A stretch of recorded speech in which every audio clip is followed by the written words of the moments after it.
couldn't do that, couldn't do long division. And today, if you walk into a factory and you're looking for an interview, I'm talking over here about business and about information technology.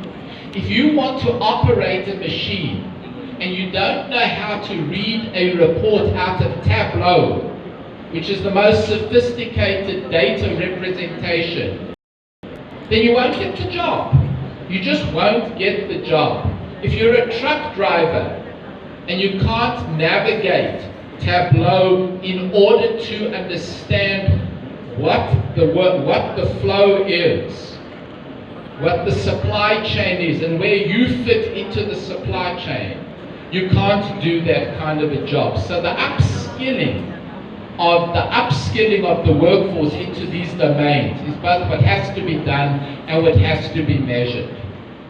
The third one and the last one is, I want to speak about measuring, we call essential skills, some people call them soft skills, and go right ahead over there to the next one. So when you're talking about, this is what is so amazing.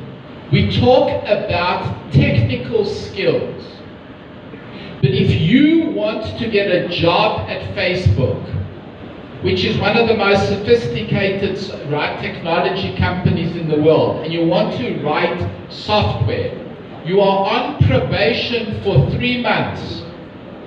Why? Anybody's got an idea? Is it to see how good the code is that you can write? Everybody can write the code. Everybody. They're all brilliant. They all got degrees.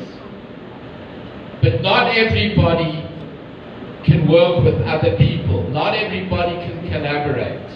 And if you can't work in a cell, you won't get a job. You won't get a job at Facebook. You won't get a job at Google. Those are just the big the big brand names. So everybody says today, if you look at ONET, which is the classification, the US classification of every single job, the top 3 of the top 10 requirements across over 3,000 professions are work ethic, integrity, and collaboration. And everybody says, well, those are soft skills, but those are not. Those are the hard skills and those are the essential ones. And ACT made the commitment to get together the most sophisticated scientists to try and measure them.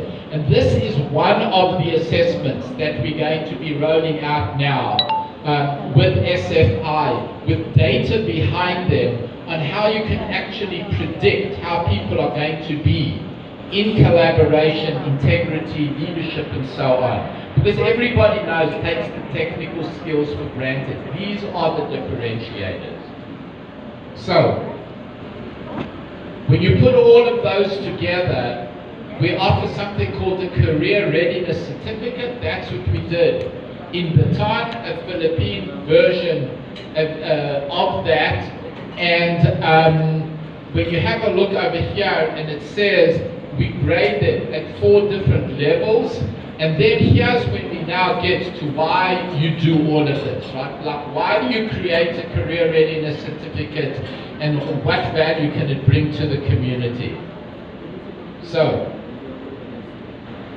this is the concept. So when you speak about, I spoke about how do you create tests and curriculum. We've got 1,200 people in the company, and about 25%, that's about almost 300 people have PhDs. PhDs in advanced psychometrics and test and assessment development.